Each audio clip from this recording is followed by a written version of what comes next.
Perpindahan dari Orde Lama ke Orde Baru terjadi pada tahun 1965 sampai 1966 dan merupakan salah satu masa transisi politik terbesar dalam sejarah Indonesia. Pada masa akhir Orde Lama, pemerintahan Presiden Soekarno mengalami berbagai krisis seperti inflasi yang sangat tinggi, instabilitas politik, serta meningkatnya ketegangan antara TNI dan PKI. Situasi memuncak setelah peristiwa G30S 1965 yang mengakibatkan hilangnya kepercayaan terhadap pemerintah saat itu. Dalam kondisi negara yang tidak stabil, Presiden Soekarno mengeluarkan surat perintah 11 Maret atau yang biasa disebut dengan Super Semar kepada Letnan Jenderal Soeharto yang memberi wewenang kepadanya untuk memulihkan keamanan dan ketertiban. Melalui Super Semar, Soeharto mulai mengambil alih kendali politik dengan membubarkan PKI dan menata ulang lembaga-lembaga negara. Seiring melemahnya kekuasaan Soekarno dan hilangnya dukungan politik serta militer, MPRS akhirnya mencabut kekuasaan Soekarno dan mengangkat Soeharto sebagai pejabat presiden. Inilah yang menandai berakhirnya Orde Lama dan lahirnya Orde Baru di Indonesia. Kenapa ya? Kok nggak banyak orang yang ngomongin Orde Baru di Indonesia? Padahal waktu itu ada pertumbuhan ekonomi, tapi di sisi lain suasana jadi sunyi senyap. Di sini kita akan bahas gimana keseimbangan itu akhirnya goyah di tahun 1998. Orde Baru di bawah Presiden Soeharto mengutamakan stabilitas negara. Caranya, kekuasaan dipusatkan dan pemerintah mengontrol ketat lembaga-lembaga negara. Kehidupan politik juga disederhanakan, jadi cuma ada 3 partai. Kritik dari masyarakat dan kegiatan organisasi politik itu dibatasi banget. Terus ada juga peran dui fungsi ABRI, artinya tentara itu nggak cuma urusan pertahanan aja, tapi ikut campur dalam pemerintahan sipil. Jadi, ABRI punya pengaruh politik yang kuat. Sisi baiknya, selama puluhan tahun keadaan politik relatif tenang dan ekonomi berkembang pesat. Kita bisa lihat dari naiknya pendapatan negara dan banyak proyek pembangunan infrastruktur. Tapi ada juga sisi buruknya. Korupsi, kolusi, nepotisme, KKN itu merajalela. Penindasan dan pemerintahan yang otoriter, pelanggaran hak asasi manusia, dan oposisi atau pihak yang berseberangan jadi lemah dan nggak bisa berbuat banyak. Nah, krisis keuangan tahun 1997-1998 itu membuka semua borok-borok tadi. Akhirnya, muncul demo besar-besaran dan tuntutan reformasi yang mengakhiri Orde Baru. 3. Kebijakan sosial Orde Baru dan dampaknya. Pada masa Orde Baru, pemerintah menerapkan berbagai kebijakan sosial untuk menjaga stabilitas dan mendorong pembangunan. Ideologi Pancasila diperkuat melalui program penataran P4 yang wajib diikuti masyarakat, serta kegiatan latihan dasar kepemimpinan bagi pelajar dan mahasiswa untuk menanamkan kedisiplinan dan nilai Pancasila. Pemerintah juga menyederhanakan partai politik menjadi 2 partai dan 1 golongan guna mengontrol dinamika politik. Di bidang kependudukan, diterapkan program keluarga berencana untuk mengendalikan jumlah penduduk dan kebijakan transmigrasi untuk memeratakan persebaran penduduk ke daerah-daerah yang masih jarang penduduknya. Sementara itu, sektor pendidikan dan kesehatan ditingkatkan melalui pengembangan kurikulum nasional, wajib belajar 9 tahun, serta pembangunan puskesmas dan posyandu. Pembangunan infrastruktur dilakukan secara besar-besaran, seperti pembangunan jalan, jembatan, dan bendungan untuk mendukung pertumbuhan ekonomi dan memperlancar mobilitas masyarakat. Kebijakan-kebijakan ini membawa dampak positif seperti stabilitas politik, pertumbuhan ekonomi, serta meningkatnya akses masyarakat terhadap pendidikan, kesehatan, dan infrastruktur.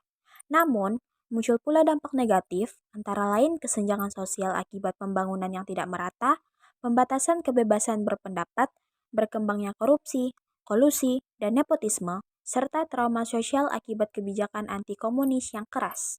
Kebijakan ekonomi Orde Baru adalah serangkaian langkah dan program pemerintah pada tahun 1966 sampai 1998 yang bertujuan untuk menstabilkan ekonomi Indonesia setelah masa krisis, meningkatkan pertumbuhan ekonomi, mempercepat pembangunan nasional, serta menarik investasi asing. Kebijakan ini menekankan 1. Stabilitas politik dan ekonomi, 2. Pengendalian inflasi, 3. Pembangunan jangka panjang melalui repelita, 4. Modernisasi pertanian atau revolusi hijau, 5. deregulasi dan penanaman modal. 6. Pemanfaatan ekspor minyak, gas, dan sumber daya alam. Dampak kebijakan ekonomi Orde Baru. 1. Dampak positif. A. Stabilitas ekonomi tercapai. Inflasi yang sebelumnya sangat tinggi bisa dikendalikan. B. Pertumbuhan ekonomi meningkat. Pada tahun 1980-an, pertumbuhan ekonomi Indonesia termasuk yang tertinggi di Asia. C. Pembangunan infrastruktur besar-besaran, jalan, waduk, irigasi, sekolah, dan fasilitas kesehatan dibangun hampir di seluruh Indonesia. D. Swasembada beras tahun 1984 berhasil melalui program revolusi hijau. E. Penurunan kemiskinan secara statistik. Jumlah penduduk miskin turun di beberapa periode Orde Baru. F. Masuknya investasi asing. Banyak industri baru muncul, seperti tekstil, manufaktur, otomotif, dan elektronik. 2. Dampak negatif. A. KKN atau korupsi, kolusi, nepotisme meluas. Perekonomian banyak dikuasai kelompok tertentu dan kroni. B. Ketergantungan pada sumber daya alam. Ekonomi sangat bergantung pada minyak, gas, kayu, serta tambang.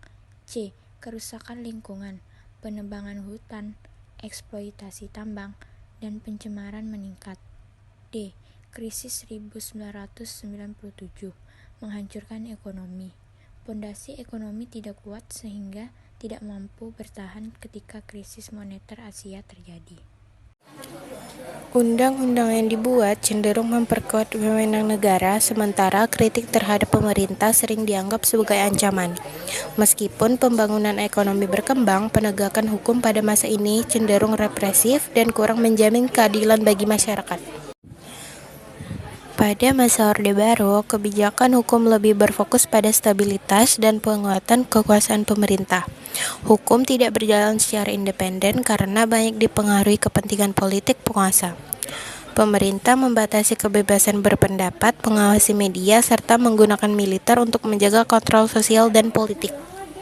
Dampak kebijakan hukum Orde Baru adalah menurunnya kebebasan berpendapat dan melemahnya demokrasi, karena hukum dipakai untuk mempertahankan kekuasaan.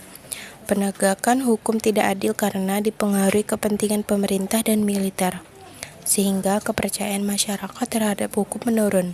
Selain itu, korupsi berkembang karena kurangnya pengawasan, meskipun pembangunan ekonomi meningkat. Berakhirnya masa Orde Baru. Pada tahun 1997, Indonesia telah mengalami multidimensional, diawali oleh krisis moneter. Krisis multidimensional yang berawal dari krisis moneter. Hal tersebut juga mempengaruhi pada krisis lainnya, seperti politik, ekonomi, sosial, hukum, dan kepercayaan. Krisis moneter terjadi karena jatuhnya nilai tukar rupiah pada dolar Amerika Serikat. Hal itu terjadi karena efek domino dari krisis moneter di Thailand. Hal ini juga diikuti penurunan nilai tukar mata uang negara lain, seperti Filipina, Malaysia, dan Korea Selatan.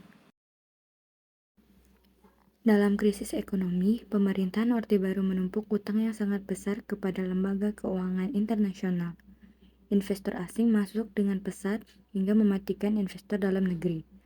Dunia usaha macet dan terjadinya PHK di mana-mana.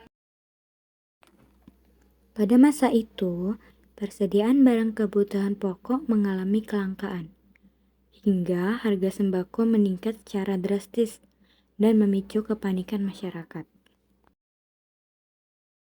Selain itu, terdapat krisis politik dan hukum. Kepercayaan publik terhadap pemerintahan menurun secara drastis.